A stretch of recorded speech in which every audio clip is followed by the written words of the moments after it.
Baik, teman-teman, kita lanjutkan ke bagian ini yang terakhir ya. Bagian terakhir yaitu tentang software and tools. Sebenarnya di sini saya lebih banyak berbicara tentang software and tools yang dikembangkan oleh Esri. Ya, mungkin di awal-awal nanti saya akan menjelaskan secara umum, tapi berikutnya itu lebih ke arah software and tools, teknologi yang dikembangkan oleh Esri. Ya, baik, kita masuk. Nah, di sini, oke, kita buka dulu dengan ini tadi ya. Ini sebenarnya sudah saya sampaikan di bagian depan. Ada 3 tingkatan layer ya. Layer pertama adalah user interface, lalu yang kedua application server, dan yang ketiga adalah database. Ya, ini tentunya sudah teman-teman dapatkan tadi, teman-teman sudah tahu apa itu user interface, apa itu application server, dan apa itu database. Tugas dari masing-masing juga teman-teman sudah paham. Ya, kita akan langsung masuk ke, rasanya berikut ini ada video. Video ini, oke, bukan. Ini tentang Esri teknologinya dari Esri untuk pengembangan WebJS. Ya, WebJS ini dipengaruhi oleh beberapa hal gitu ya. Yang pertama data. Data ini banyak sekali data-data geospasial yang diproduksi ya, sumbernya dari macam-macam, teknologinya macam-macam, ada dari LiDAR. Mungkin teman-teman sudah familiar dengan istilah ini, LiDAR. Di kuliah sebelumnya mungkin sudah sedikit diberikan gambaran. Lalu ada juga data dari crowdsourcing ya. Teman-teman sebagai pengguna Google adalah crowdsourcing resource, bisa kita bilang seperti itu ya. Teman-teman menyumbang informasi geospasial untuk Google. Kenapa saya bilang begitu? Teman-teman tahu data di Google Maps, misalnya ada data kemacetan lalu lintas, itu sebenarnya didapatkan Google dari penggunanya sendiri, bukan dibuat oleh Google. Ya, penggunanya yang menghasilkan data itu. Itu yang kita sebut sebagai crowdsourcing. Atau ada lagi istilahnya Waze, aplikasi Waze. Teman-teman tahu ya, Waze itu informasi yang ada di sana itu adalah hasil sumbangsih dari penggunanya, bukan dari Waze-nya sendiri. Ya.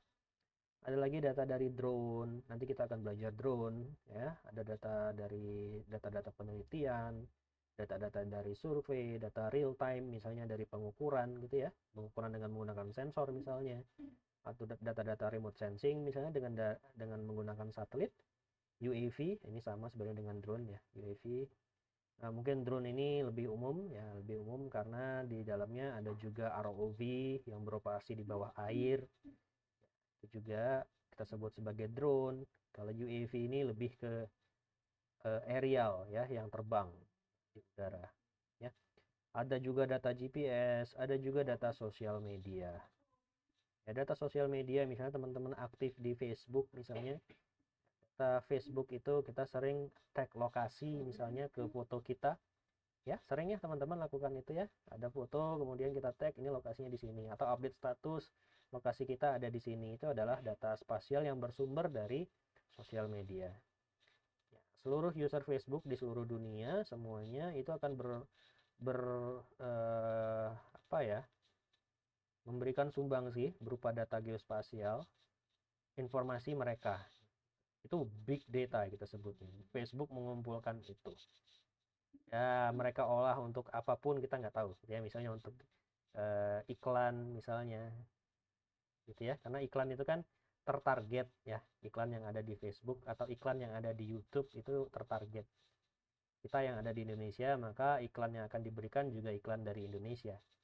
Gitu ya, nggak mungkin kita ada di Indonesia kemudian muncul nanti di YouTube iklan dari Israel gitu misalnya, yang beda ya, targetnya beda gitu.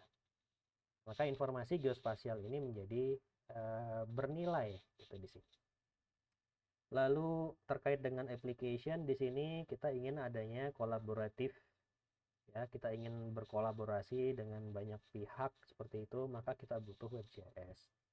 Lalu ada juga perkembangan teknologi mobile ya. Lalu juga kita ingin data yang real time tadi ya, real time data. Kita ingin tahu informasi cuaca sekarang di Jakarta misalnya. Maka itu bisa kita akses kalau kita memiliki WebJS misalnya. Dan kepentingan-kepentingan lain misalnya untuk visualisasi, untuk analisis, untuk memvisualisasikan dalam bentuk 3 dimensi misalnya. ya. Implementation misalnya supaya nanti datanya itu bisa diakses dengan lebih terbuka misalnya ya, lebih mudah, ada standarnya, siap untuk digunakan, misalnya agile gitu ya, siap dengan berapa perubahan gitu, misalnya perubahan yang cepat agile ya, jadinya bisa dikonfigur, bisa diakses lewat web misalnya, dan yang lain. Lalu teknologinya misalnya juga ada virtualization misalnya ya, ada big data, teman-teman sudah familiar nih dengan big data, ada location, ada Internet of Things ya, IoT, ada cloud ya. Cloud ini dimana kita menyimpan data kita, misalnya Google Drive itu adalah salah satu contoh dari aplikasi berbasis cloud ya. Ada smart devices, misalnya smartphone yang kita pegang, smartwatch misalnya, atau perangkat-perangkat yang ada di smart home misalnya ya,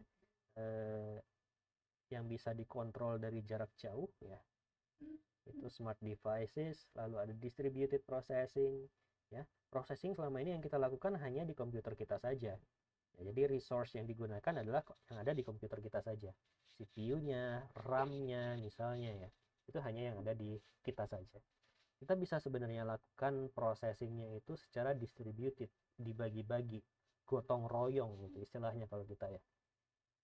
Prosesnya itu dilakukan di banyak komputer ya, jadi resource-nya ya dipakai menjadi lebih sedikit ya. Jadi kalau yang tadinya satu pekerjaan misalnya kita anggap 100% pekerjaan itu dikerjakan di komputer kita, tapi ini kita bagi-bagi, 25% di punya kita, 25% lagi di yang lain, lalu misalnya 50% sisanya di komputer lainnya misalnya gitu.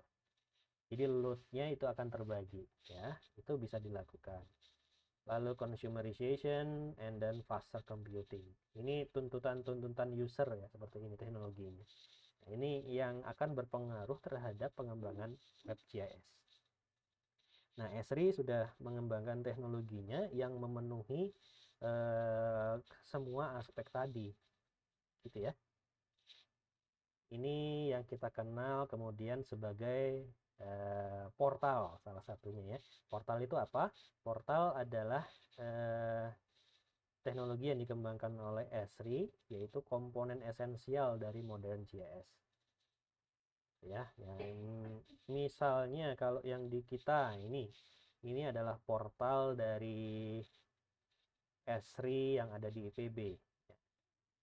Teman-teman bisa akses ini di alamat ipbgis.maps.rjs.com. Nih ya, ini portal ArcGIS online untuk IPB. Nah, di sini teman-teman bisa melihat beberapa aplikasi yang sudah dikembangkan oleh Civitas Akademika IPB, ada mahasiswa, ada peneliti, ada dosen yang ada di IPB yang menggunakan data spasialnya Esri, menggunakan teknologinya Esri, maksud saya, kemudian dipajang di sini. Ya, nanti teman-teman bisa akses di alamat ini. Ya. Teman-teman juga kemarin sudah saya minta untuk mendaftar ya.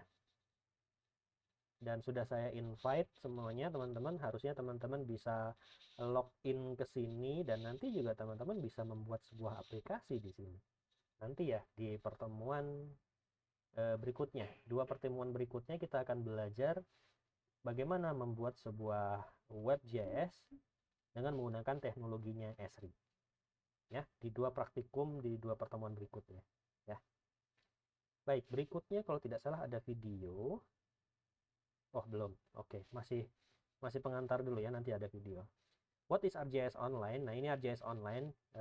ArcGIS Online is a key component of the ArcGIS WebGIS platform. Ya, jadi ini komprehensif cloud-based mapping platforms. Jadi ini tidak perlu diinstal, ya. Ya, ini yang perlu saya luruskan ke teman-teman. Kemarin banyak yang tanya. Saya sudah dapat lisensinya, gitu kan? Lisensinya kemarin sudah diundang sama Pak Arief gitu kan. Padahal sebenarnya saya mengundang 2 ya, ada ArcGIS Online, ada ArcGIS Desktop. Ya, untuk lisensi yang single gitu ya. Lisensi yang single. Itu 2 hal yang berbeda, teman-teman. Ya, walaupun sama-sama dikembangkan oleh Esri. Ya, namanya sama-sama ArcGIS gitu ya. tapi berbeda. Satunya ArcGIS Online, satunya lagi ArcGIS Desktop. Nah, yang kan kita pelajari di 2 pertemuan ke depan adalah ArcGIS Online ini. Gitu. Bentuknya adalah sebuah aplikasi online. Teman-teman tidak perlu menginstall di PC-nya masing-masing karena dia adalah cloud based. Gitu ya. Kita oke. Ya, ini adalah videonya. Jadi silakan disimak dulu video ini tentang ArcGIS Online ya. Saya ulangi.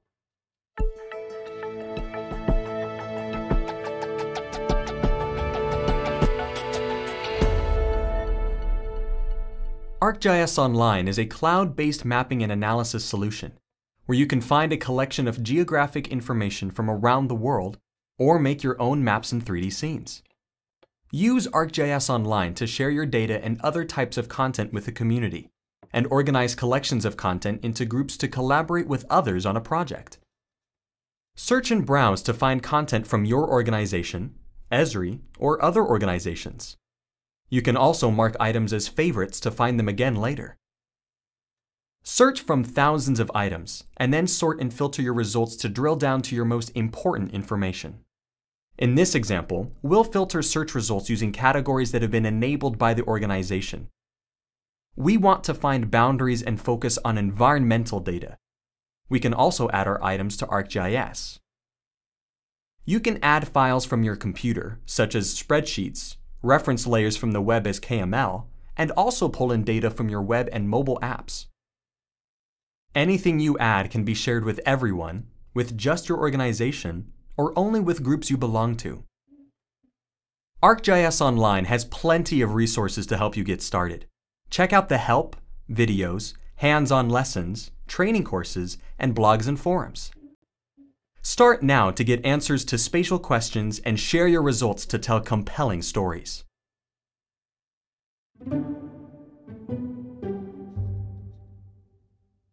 Oke.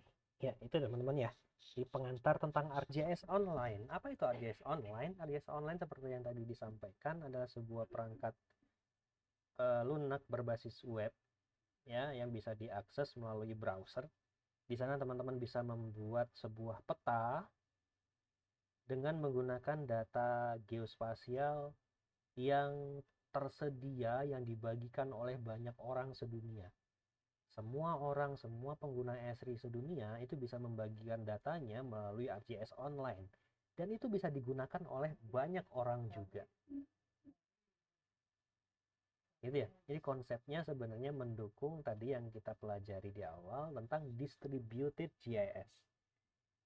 Ya, distributed GIS datanya mungkin ada di orang lain. Kita tidak punya datanya, tapi kita bisa gunakan data itu asalkan orang lain itu sudah share.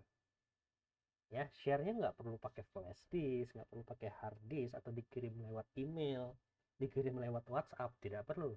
Ya, ada sebuah platform yaitu ArcGIS Online di mana kita bisa saling bertukar data, saling menggunakan data yang tidak kita punya tapi dimiliki oleh orang lain misalnya dengan menggunakan ArcGIS Online. Ya, kita akan belajar bagaimana membuat aplikasi WebGIS dengan menggunakan ArcGIS Online di praktikum minggu depan. Ya, jadi silahkan kalau penasaran nanti silahkan disimak bagaimana caranya. Ya, nanti teman-teman akan bisa membuat halaman website sendiri. Ya, baik kita lanjutkan. Setelah ini saya masih ada satu video lagi tentang story maps. Apa itu story maps? Story maps ini salah satu bagian juga dari ArcGIS Online dan fungsinya lebih khusus untuk membuat sebuah rangkaian cerita ya sesuai dengan namanya story. Tapi ada maps-nya di sana, yaitu ada informasi geospasialnya. Ya, kalau kita buat cerita biasa, kita bisa menggunakan tentunya misalnya ada blog gitu ya. Ada blogger di sini, ya. Ada blogger, mungkin pernah membuat blog misalnya. Kita bisa share itu kalau bentuknya tulisan dalam bentuk blog. Tapi kalau kita memiliki sebuah runtutan timeline yang berisi data spasial, misalnya kita pergi ke suatu tempat, kita ingin ceritakan dan di situ ada runtutan tempat di mana kita lewati gitu ya. Misalnya saya pergi ke Gunung Halimun Salak begitu ya, rute yang saya lalui Saya mulai dari pos 1, saya ceritakan di sana apa yang terjadi, gimana ceritanya gitu ya. Kemudian ada foto-fotonya. Kemudian lanjut ke pos yang kedua, ada lokasinya gitu ya. Kita lanjutkan lagi ceritanya seperti apa, ada videonya misalnya. Nah, seperti itu kita bisa buat dalam bentuk sebuah story maps. Itu kita lihat dulu videonya seperti apa. Ya, silakan. Maps have always told stories. They've just never done so quite like this. If you have a story to tell and where it takes place is a big part of the story, ArcGIS Story Maps is the way to tell it. Now, it's reimagined, redesigned, and rebuilt from the ground up. You can make a story map in minutes, no matter your digital skill set. You can edit fast or thoroughly customize. You can do it all yourself or work in a team. Share and publish and make your mark on the world. Every story has a place, and every place has a story. Make yours count.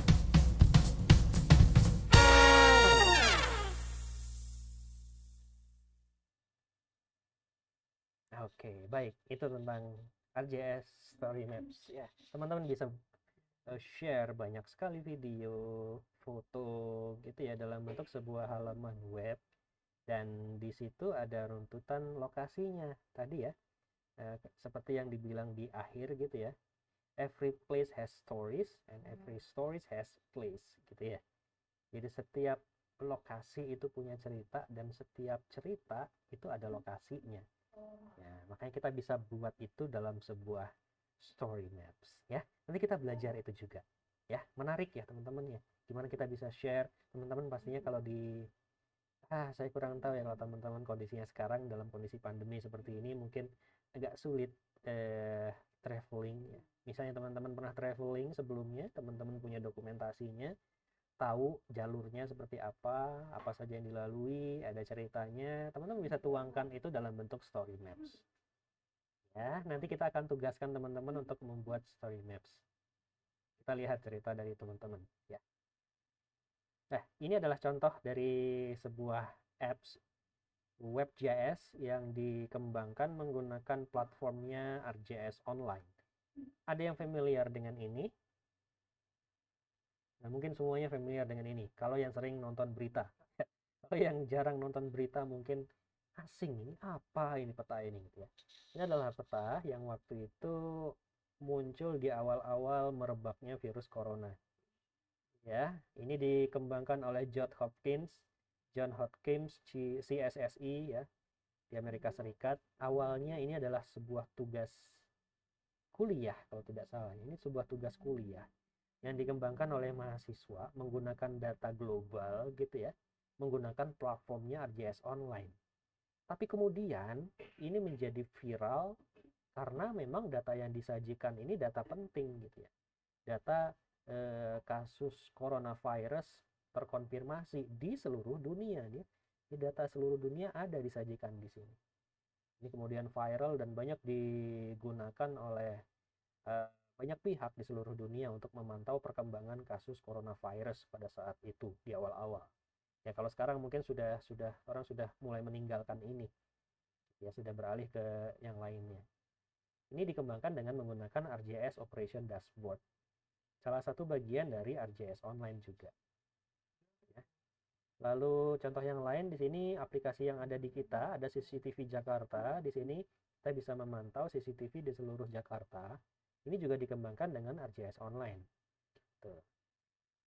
Apalagi yang lain? Nah di sini ada dikembangkan oleh Esri UK, tapi sebenarnya objek yang disajikan di sini adalah Aceh ya. Satu dekade setelah tsunami Aceh tahun 2004, ini sekitar tahun 2014 artinya ya, satu dekade setelah itu kita bisa lihat perkembangannya gitu ya, perkembangannya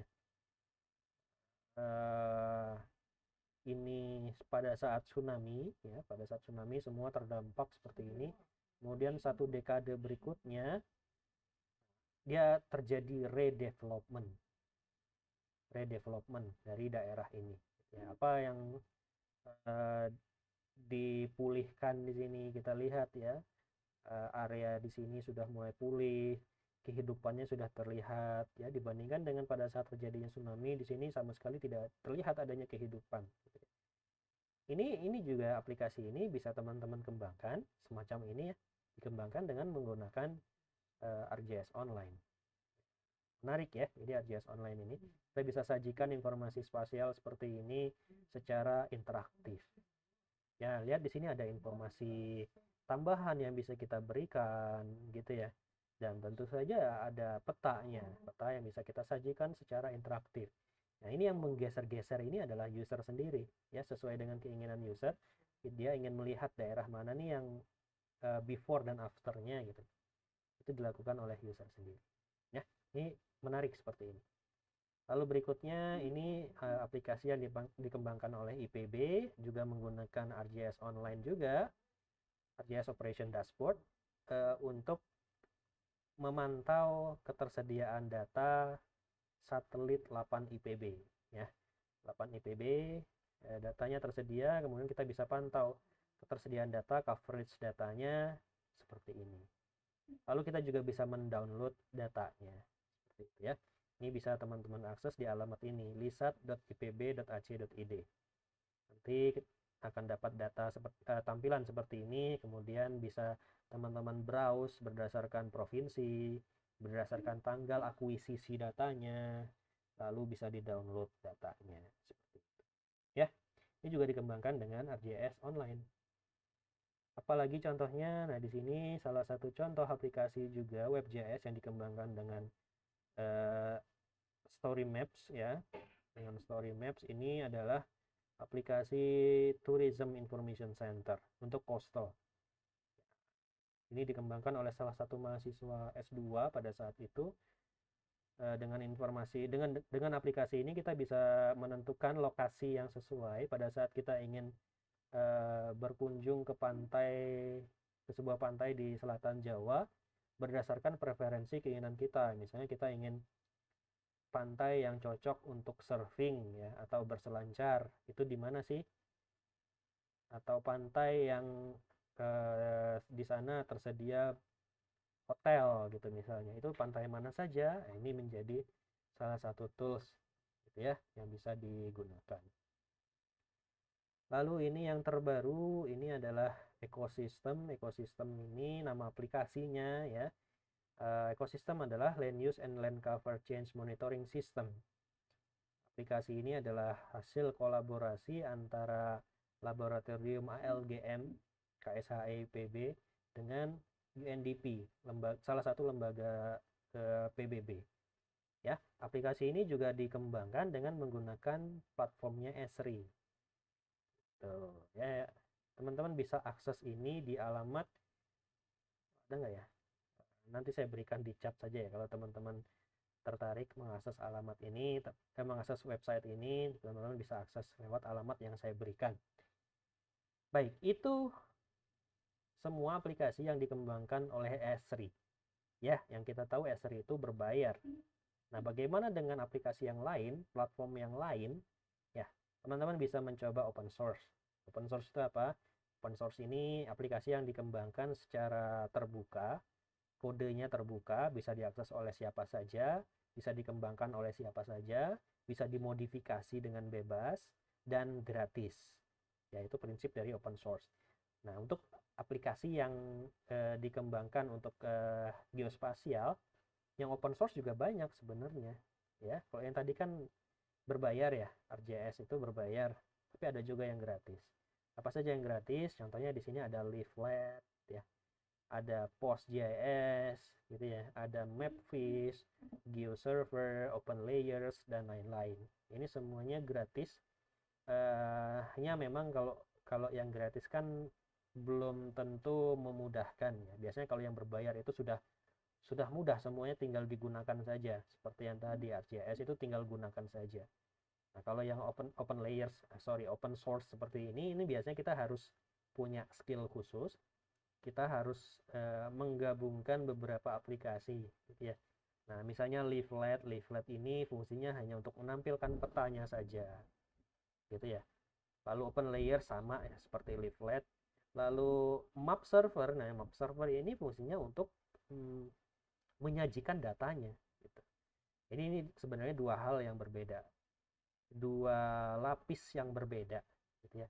Leaflet ini adalah salah satu contoh user interface. Kalau yang tadi kita sajikan ada 3 layer tadi ya, leaflet dan open layers ini adalah lapisan paling atas. Lalu ini map server, geoserver,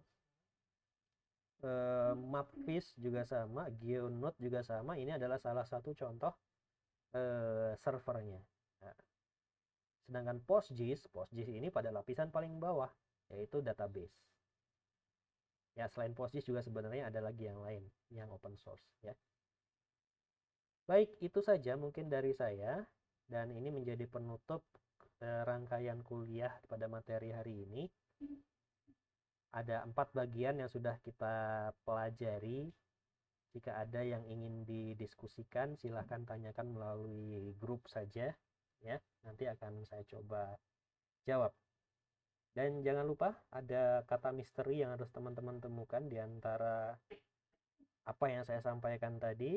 Ya, bisa jadi ada di video ini atau juga ada di pertanyaan-pertanyaan yang tadi tersaji dan juga di tempat yang lain ya. Silahkan cari, itu menjadi salah satu bagian pertanyaan yang harus teman-teman jawab. Terima kasih atas perhatian teman-teman. Kita akan berjumpa di praktikum. Akhiri, wassalamualaikum warahmatullahi wabarakatuh.